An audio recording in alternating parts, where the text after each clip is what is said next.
Acción, tu revista mensual de cine y series, con los mejores estrenos de cine, fichas y reportajes coleccionables, series de televisión y 4 pósters todos los meses. Búscala en tu kiosco. Hola, muy buenas amigos, amigas, seguidores, seguidoras del canal Acción Cine en YouTube. Aquí estamos otra vez. Jaime Vicente Echagüe, convocado por Antonio. Antonio nos ha pedido que hablemos de esta peli del año 1987, dirigida por Brian De Palma, con Kevin Costner, Robert De Niro, Sean Connery, Andy García, entre otros. Esta película titulada Los Intocables. Lo primero de todo, Antonio, muchísimas gracias por tu petición. Esta es una película que muchos, de un modo u otro, llevamos en nuestro corazoncito, por un montón de cosas, las cuales espero exponer bien en este vídeo. Pero lo primero que quiero mencionar es algo que hago siempre cuando analizo una película que tiene un trasfondo histórico real, en este caso. Esto es una obviedad, pero siempre hay que decirlo, porque muchas veces se utilizan las licencias dramáticas que se toma un guionista o un director con respecto a la historia para atacar la película en cuestión. A mí el contexto histórico de las películas, mejor dicho, su fidelidad, a mí me interesa relativamente. Salvo algunas excepciones, a mí me parece que es un error echar por tierra una película, vamos a decir que solamente en base a eso. Primero, tomar una película de trasfondo histórico como si fuera eso, un libro de historia. Ya os digo, salvo excepciones, voy a tener que cambiar de palabra, que no sea con X. Yo creo que no debería ser, por así decirlo, la guía. Puede ser en todo caso la película una iniciación, eso sí, y si nos interesa lo que nos están contando, ya indagar por nuestra cuenta, porque nos podemos llevar varias sorpresas. Y segundo, me parece, por lo menos procede por parte de los vídeos de este canal, no procede criticar para mal a una película o hacer de ello la base de nuestra crítica solamente porque fabula en relación a acontecimientos reales. ¿Por qué digo todo esto? ¿Existió Eliot Ness como agente del tesoro? Sí. ¿Formó un grupo de agentes que, por lo incorruptibles que eran, recibieron el nombre de los Intocables? Sí. ¿Fue Eliot Ness capital o clave a la hora de poder acusar a Al Capone y condenarlo por evasión de impuestos? Sí. Y a partir de aquí ya está. O sea, el resto es mentira. El resto es fábula. Es simplemente una película de acción. Una película maravillosa de acción. Por momentos de aventura, también lo veremos. Con momentos de suspense, teniendo al director que tiene, no podía ser de otro modo.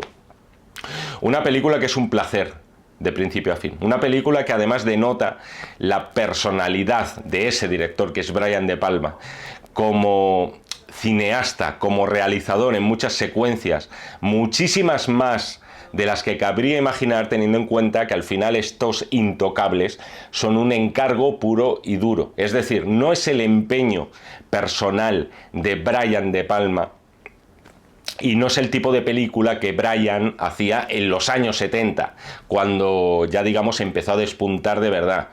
Y sin embargo, De Palma, y esto lo vamos a ver, consigue hacer suyos también estos encargos como Los Intocables, y por parte además de grandísimos estudios.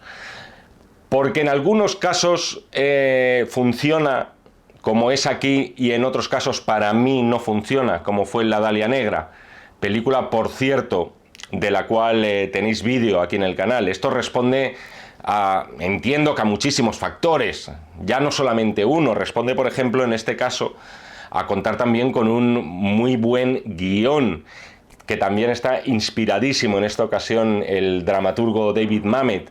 En este caso también es clave una serie de actores con un carisma tremendo. No todos igual de bien en la película, pero que en todo caso consiguen insuflar vida a sus personajes. Funciona también maravillosamente esta película gracias a esa banda sonora monumental que se sacó de la manga aquí el amigo Ennio Morricone. Y luego después es que la película atesora casi uno detrás de otro una serie de momentos que se han convertido ya por derecho propio en joyitas cinematográficas.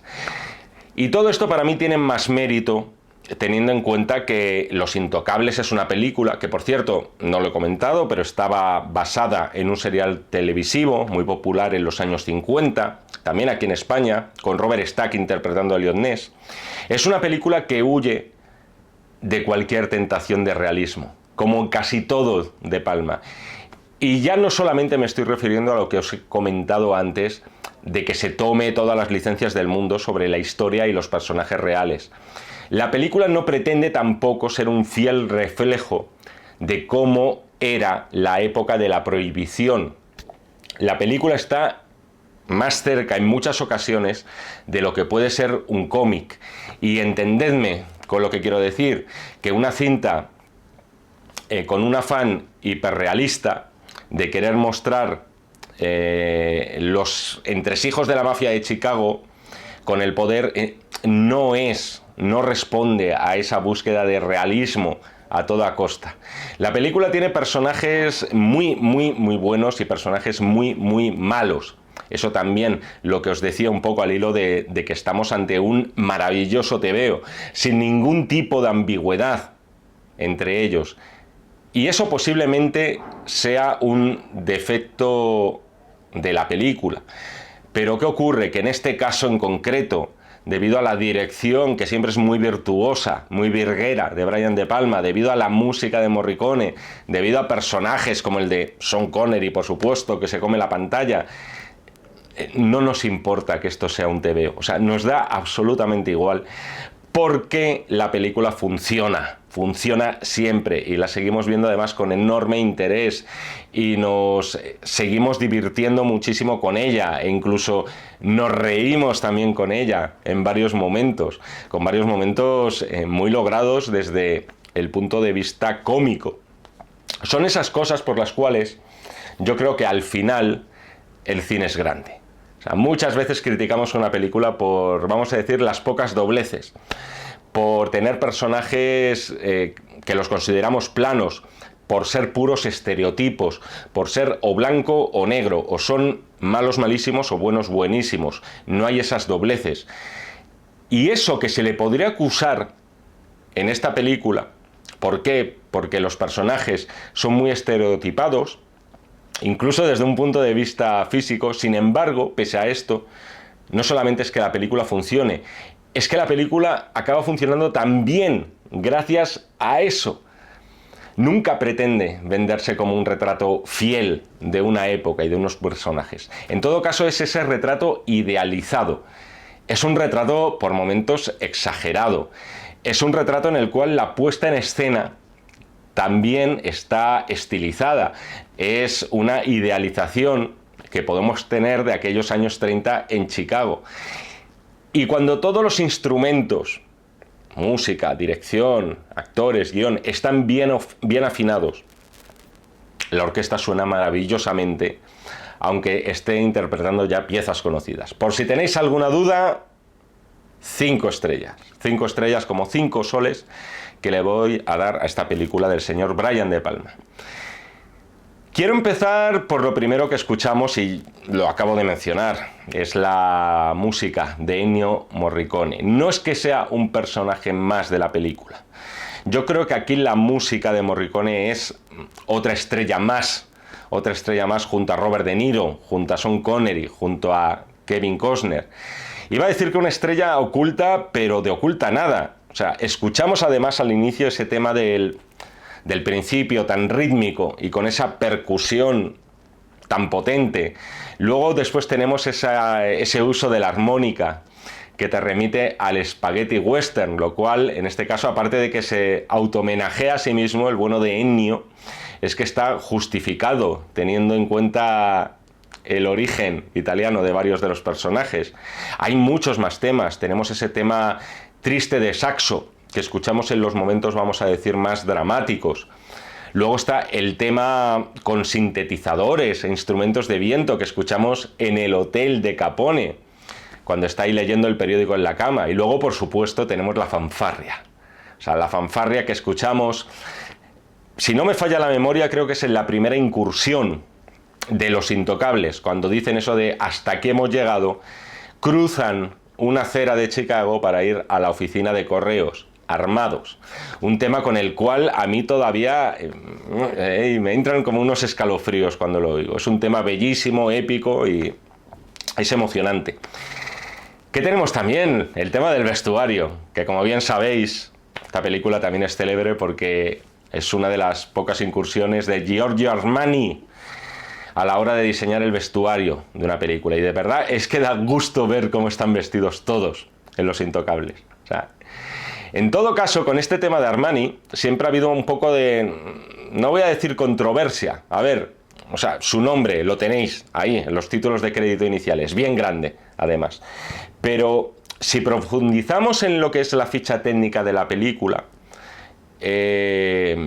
su nombre no figura como diseñador de vestuario. Ese es un crédito que corresponde a una mujer, a Marilyn Vance, y al parecer, según Vance, lo que hizo Armani fue darles los trajes, pero él no diseñó, es decir, el vestuario exprofeso para cada personaje. No dijo, Elliot Ness se va a vestir así, Al Capone se va a vestir así.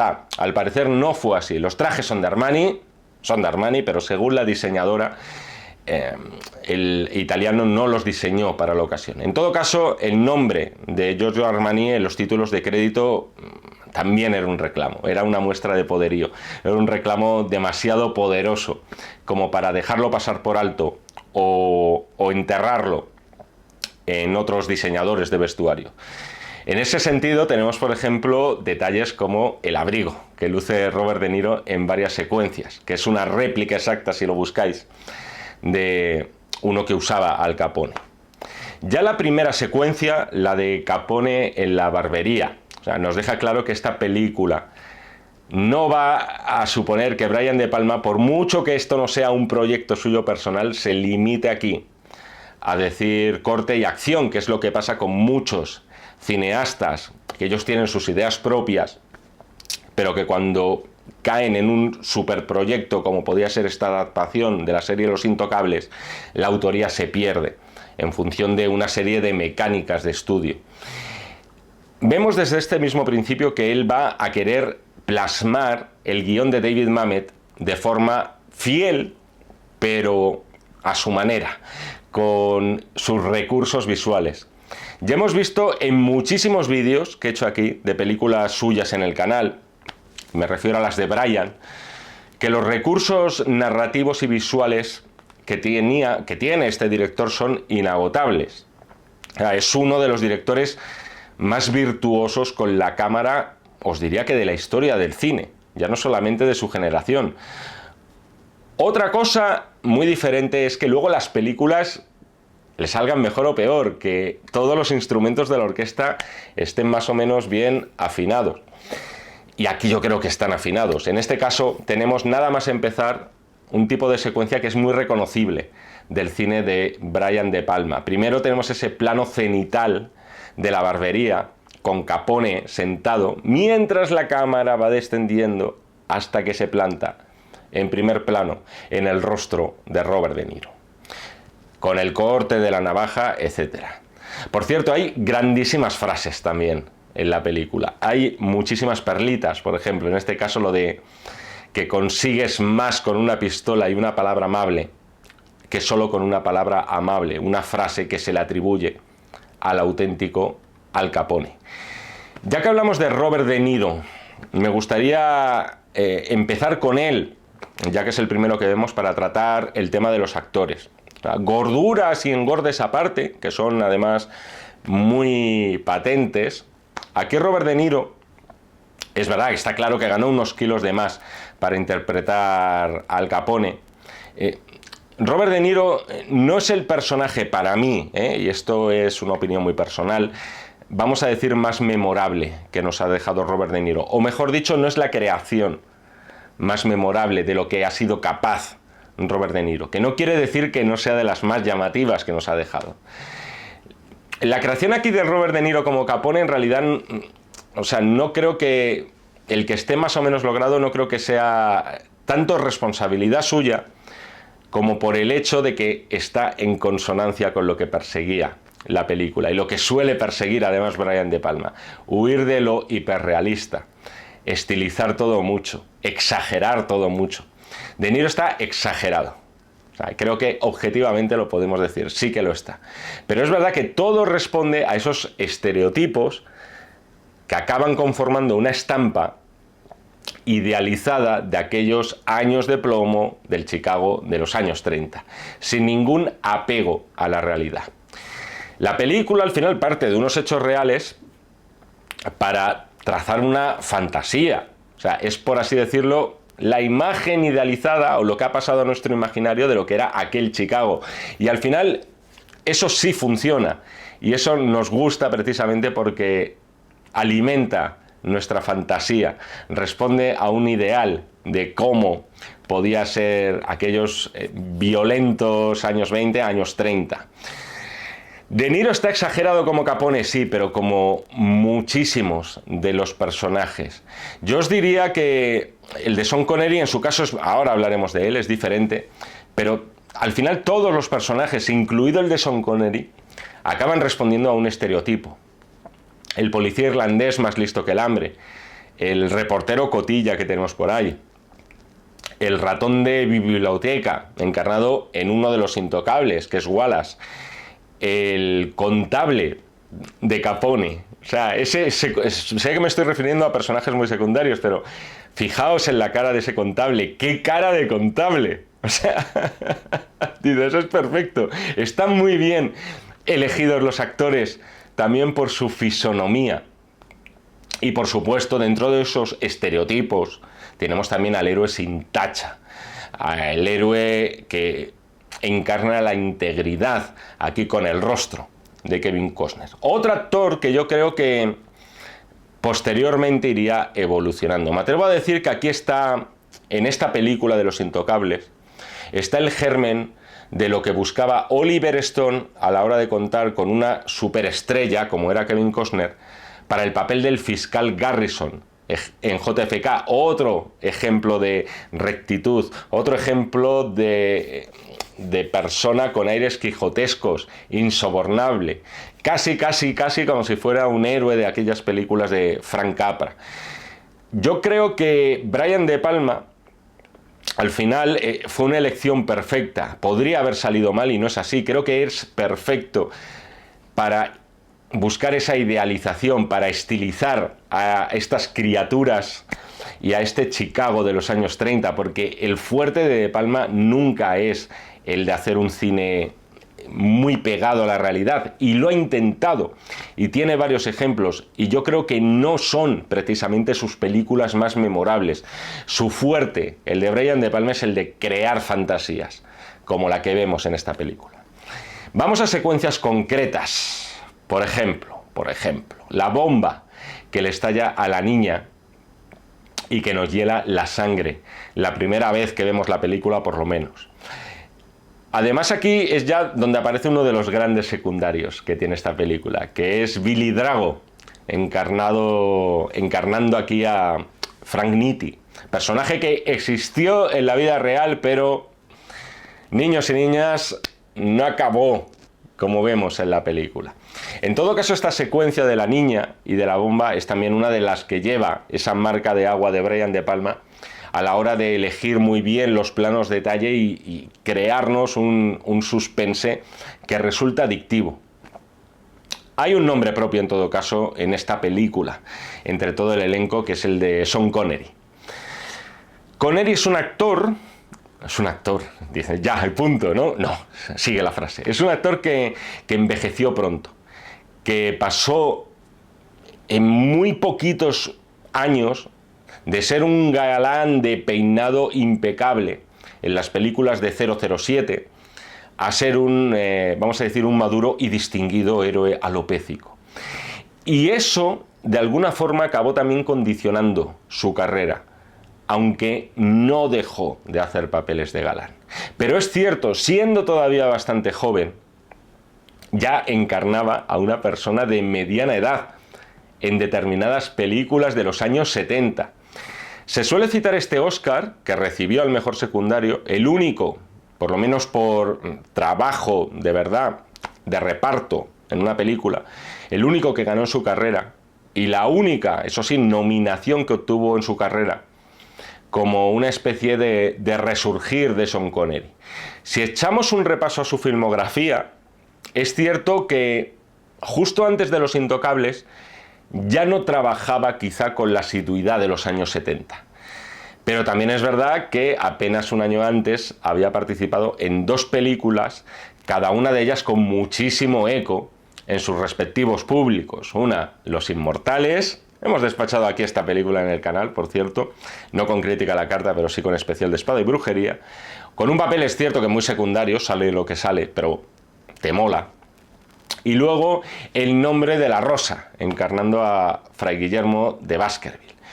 Su papel de Malone, al final también no fue solo su resurgir, ha quedado como una reivindicación, ya una edad, insisto, pero no era un anciano aquí Sean Connery.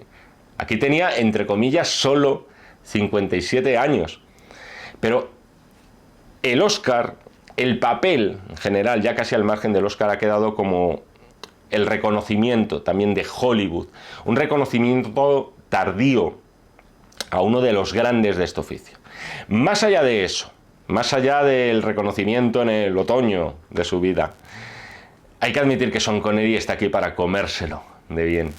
Y después que su personaje, cada cosa que hace su personaje, cada frase que suelta su personaje, que están escritas con un tremendo cariño y siempre buscando y logrando la complicidad de nosotros. ¿A quién no le gusta Malone en esta película? ¿A quién? Si empezamos a enumerar todas las secuencias de Connery, porque la inmensa mayoría es que no tienen ni un solo minuto de desperdicio, no acabaría este vídeo. Pero es que todas son fantásticas. Empezando además por ese encuentro con Eliot Ness en el puente, el primero, ese momento en el que tienen un primer roce cuando Costner le dice que, oiga usted, yo soy un agente del Tesoro, y le echa en cara que no le pida la documentación, como él cree que tendría que hacer un buen policía. Y él responde con esa frase maravillosa de, vamos a ver, ¿quién iba a decir que es un agente del Tesoro sin serlo? Como en plan, pero si sois ahora mismo la chusma, o sea, sois lo más odiado de toda esta ciudad. La secuencia de la iglesia también es maravillosa. Con ese pacto de sangre, como lo llama Malone, con Dios como testigo además. Aquí, por cierto, vemos ese recurso en el cual Brian De Palma yo creo que lo ha metido, de verdad, película que he visto de Brian De Palma, película que en la cual ha metido este recurso. El split diopter. Uy, ¿qué es esto, Echagüe? ¿Qué son estos palabras pedantes en inglés? Si no recuerdo mal, en castellano se llama el enfoque profundo. Son los planos en estos de la iglesia, en los cuales vemos en primer plano y de forma nítida totalmente los rostros de Connery y de Kevin Costner en el mismo plano, alejados, o sea, no están juntos, no es que aparezca la cara en otra, pero ambos, pese a estar separados, vemos los rostros totalmente a foco. Es algo que visualmente es imposible, porque un rostro, el que está más en primer plano, siempre va a parecer mucho más nítido, mucho más enfocado que el que está justo detrás. Sin embargo, es un trucaje, es un truco visual, es uno de esos artificios que tanto utilizaba Brian De Palma, y que en esta secuencia además, en la cual, por cierto, es muy importante la reacción de cada uno de los personajes, creo que esta virguería está bien utilizada, está justificada. Y volvemos aquí con el tema de las frases del personaje de Malone. Si él saca un cuchillo, usted saca una pistola. Si él hiere a uno de los suyos, usted mata a uno de ellos. Después también es buenísima la secuencia en la que eligen al personaje de Andy García, en este caso ese George Stone de raíces italianas. Me quedo con esa frase buenísima de Malone cuando entrevista a un primer candidato, el cual apenas el pobre no puede pronunciar ni 3 frases seguidas sin equivocarse, y dice aquello de este llegara a ser jefe de policía. Hay muchísimo humor en el guión de David Mamet y me atrevo a decir que además un muy buen humor bueno, con cierto ingenio que encaja además como un guante dentro de este idealizado y nada realista Chicago de los años 30. Quiero acabar el repaso con el personaje de Malone, no con la secuencia que todos conocéis, que nombraré un poquito más adelante, porque esta es una crítica a la carta, aunque no lo parezca, con spoilers. Si es que queda algún bicho viviente que no se ha visto esta película no ya una vez, si por lo menos 5 o 6 veces. Pero quiero acabar el repaso inicial de el personaje de Malone con la secuencia de la frontera canadiense, que por cierto es de western total. O sea, directamente tenemos una carga de caballería. Creo que Brian De Palma, si no me fallan las cuentas, la memoria en este caso, nunca ha rodado un western. Y posiblemente esta película sea lo más cerca que ha estado jamás de rodar una película del oeste. No solamente por la secuencia de la frontera, que es puro cine del oeste, sino por muchas otras cosas que te remiten al western más clásico. Por ejemplo, ese western de camaradería que podíamos ver en el cine, especialmente de Howard Hawks y por supuesto en el cine de John Ford. Pero bueno, me quería ir a la secuencia de la frontera canadiense. Esto es mitiquísimo, con el interrogatorio y la forma muy particular que tiene el personaje de Malone de sacar a este testigo la verdad, no precisamente a golpes, ya sabéis de lo que estoy hablando. Es un momento mágico, porque la primera vez que ves esta película y ves cómo está actuando Malone, piensas, joder, a este hombre, al abuelo de 57 años, se le ha ido ya directamente la olla. O sea, va detrás del cadáver que acaba de dejar Elliot Ness, ese tipo con el abrigo blanco. Creemos que Malone ha perdido el oremus cuando le empieza a coger, a sacudir y a hablar al cadáver, y que efectivamente Malone ya deberían haberle dejado que se jubilara. No le alcanza el riego. Lo que está haciendo es disparar, o va a disparar directamente, a la cabeza de ese cadáver. Cadáver que el testigo al que están interrogando dentro de la cabaña no sabe que es un cadáver. Y claro, empieza ya a cantar la traviata a partir de entonces. Yo me sigo partiendo con toda esta secuencia. O sea, me sigue pareciendo de un humor negro irresistible. Me sigo partiendo con todo.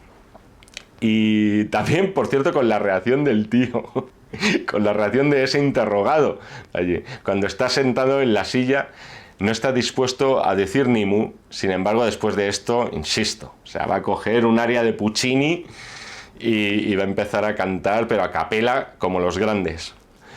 Creo que también es muy importante, y se habla poco, de cómo está trazado el personaje interpretado por Kevin Costner en la película. Me llama la atención la secuencia justo anterior a esta, de lo de disparar al cadáver, que por cierto es maravillosa, la persecución del mafioso vestido de blanco. O sea, en esa casa tirando Elliot la granada por el tejado para confundirle, todo con ese estilo preciso de Palma, con el plano indicado en el momento justo y demás. Pero me llama la atención la reacción de Elliot Ness cuando liquida a ese tío por el hecho de que no respondía a su orden de dejar la pistola en el suelo y entregarse.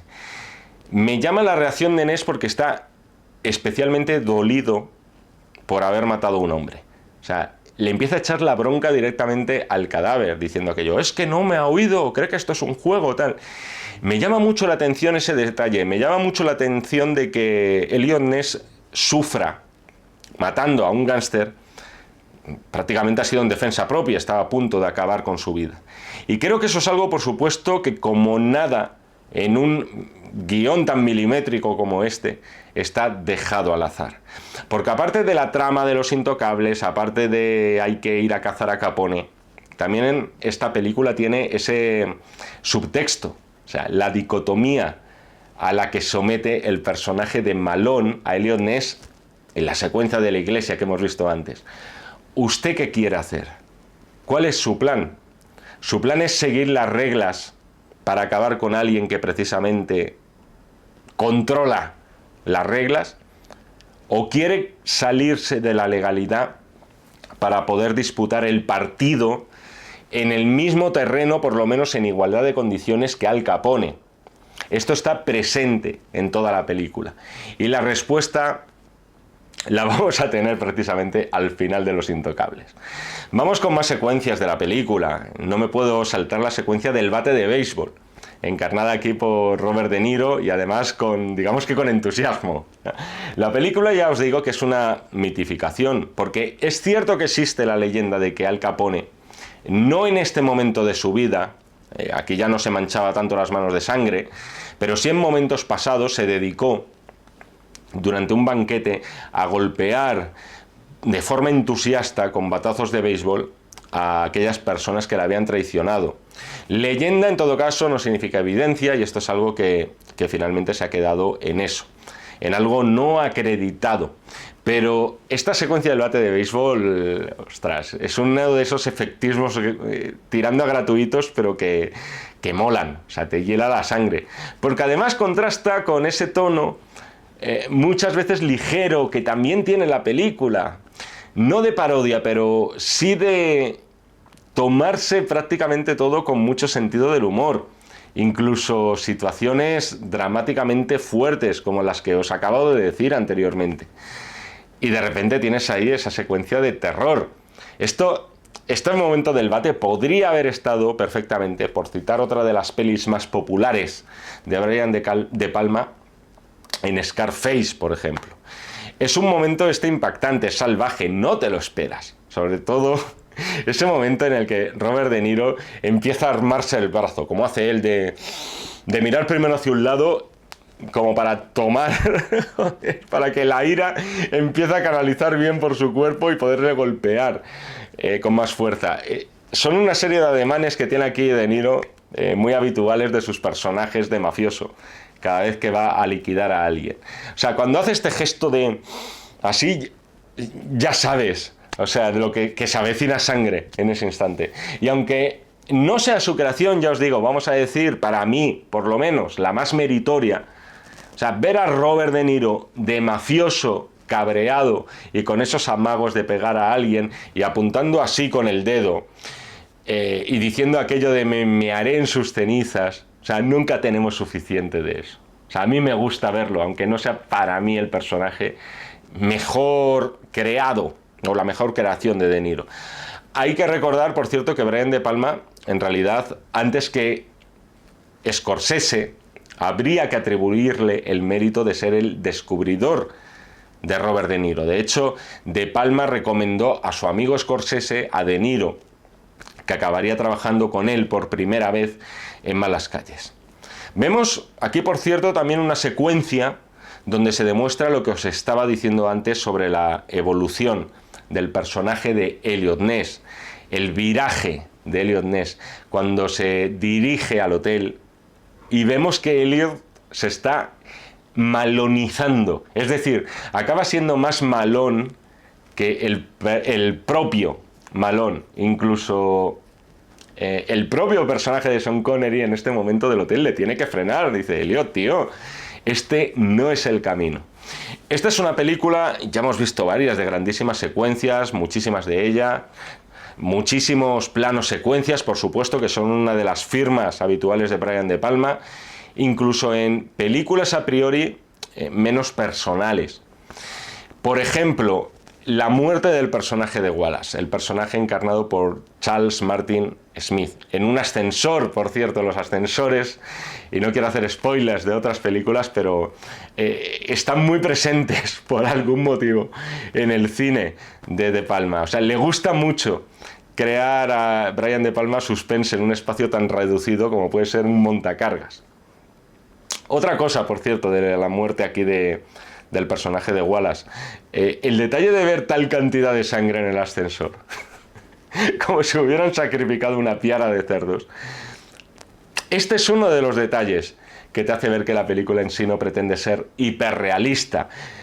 Es decir, no se puede derramar tantísima cantidad de sangre en un ascensor con un par de disparos.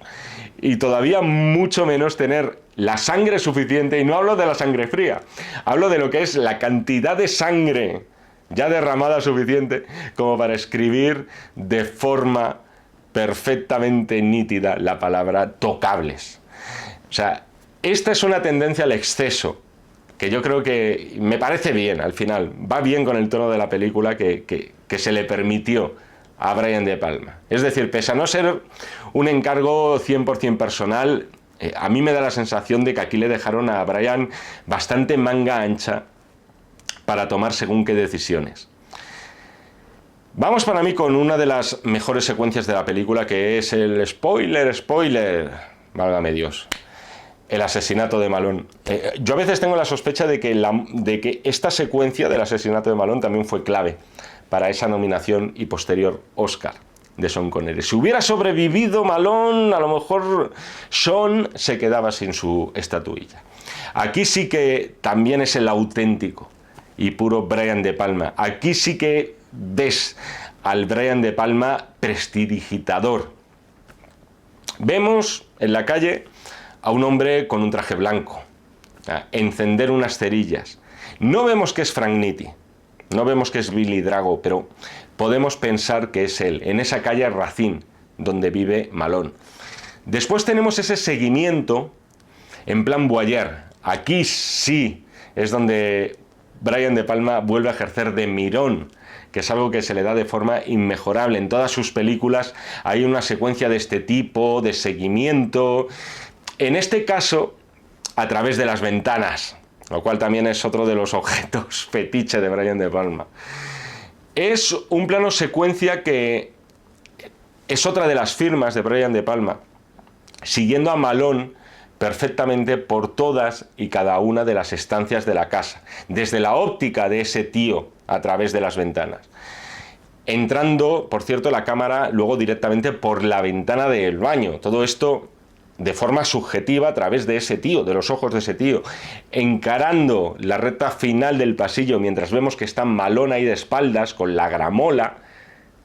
Este se da la vuelta y está armado. ¿Pero qué ha ocurrido? Y echa al navajero este. ¿Pero qué ha ocurrido? Nos han engañado a todos.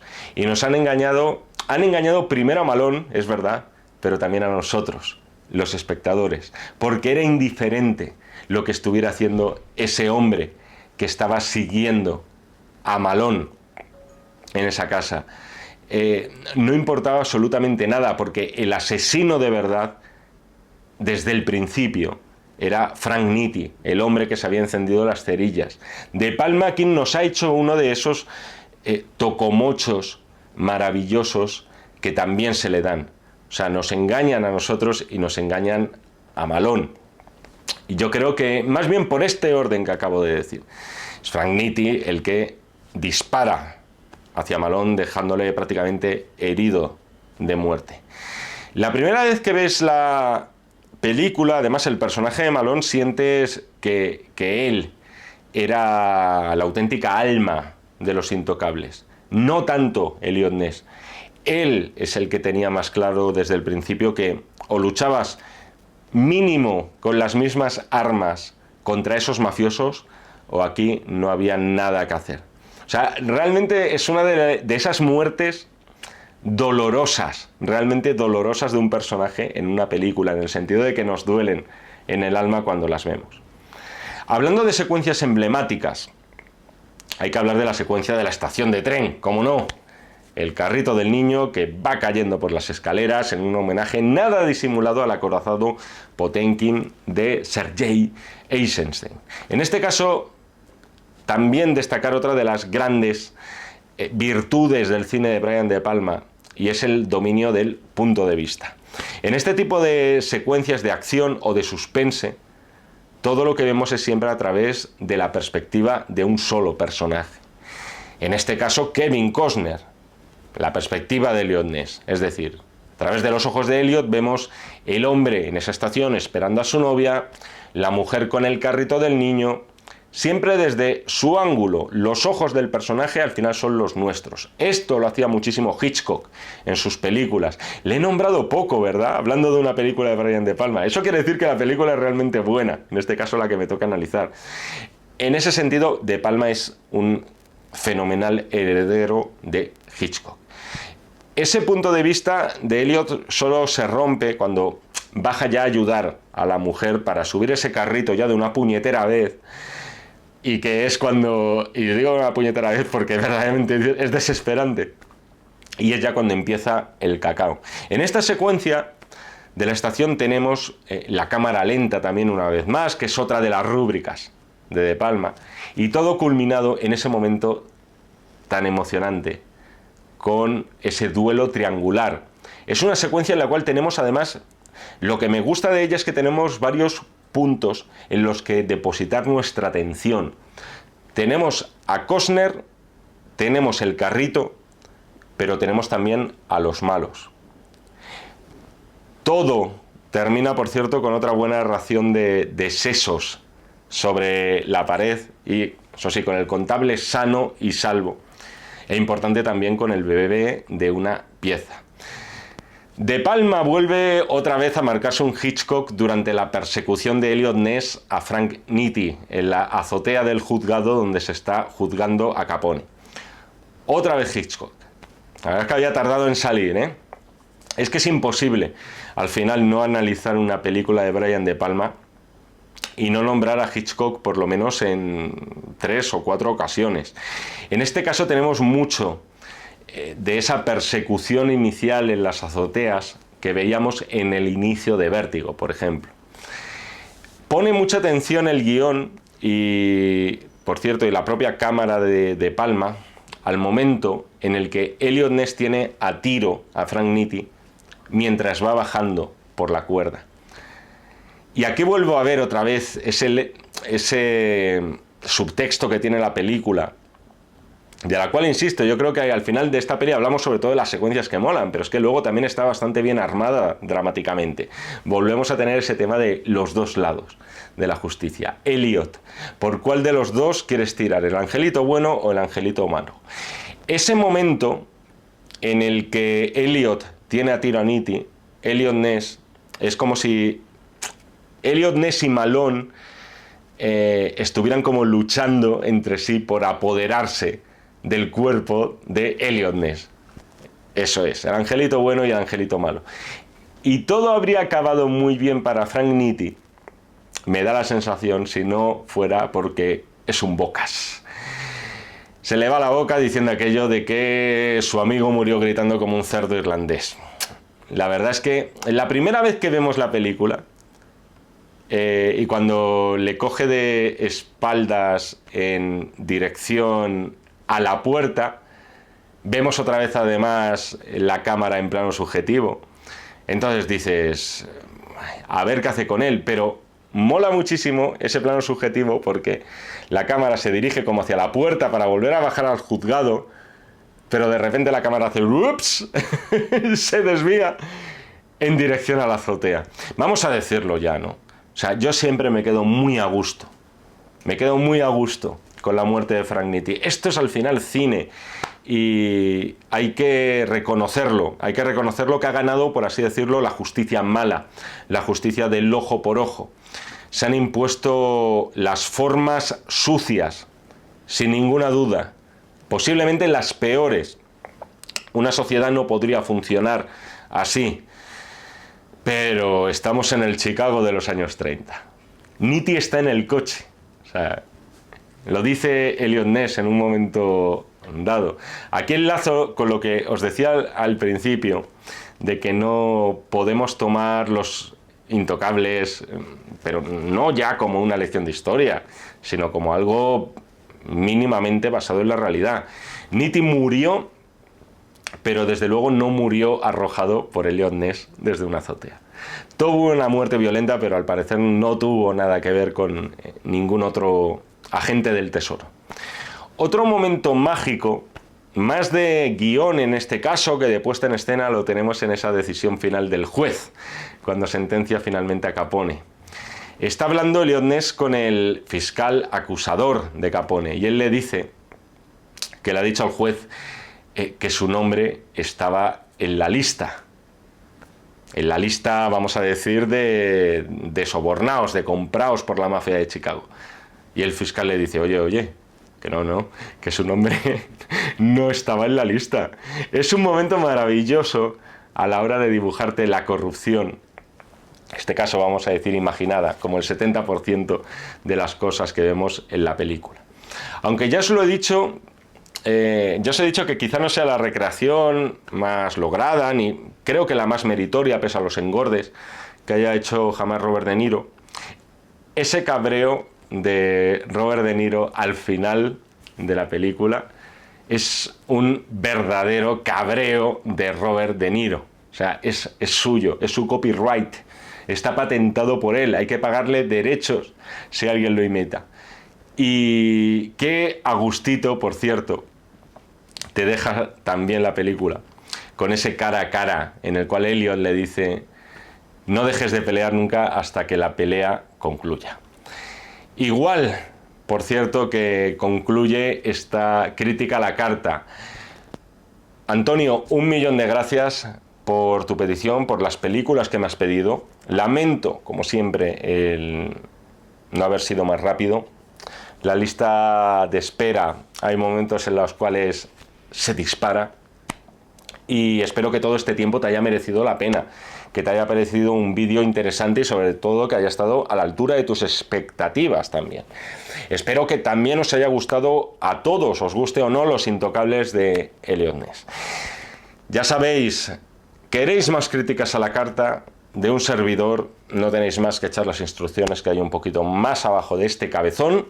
Importante también, ayuda muy mucho y es totalmente gratuito si dais un like a estos vídeos, y ya si os suscribís al canal, la vuelta al ruedo completamente. Os agradezco un montón vuestra atención, nos seguimos viendo aquí en el canal de Acción Cine si así me lo requerís, y por supuesto nos seguimos leyendo en este y en todos los que están por venir de los números de la revista Acción. Muchísimas gracias y hasta otra. Acción, tu revista mensual de cine y series, con los mejores estrenos de cine, fichas y reportajes coleccionables, series de televisión y 4 pósters todos los meses. Búscala en tu kiosco.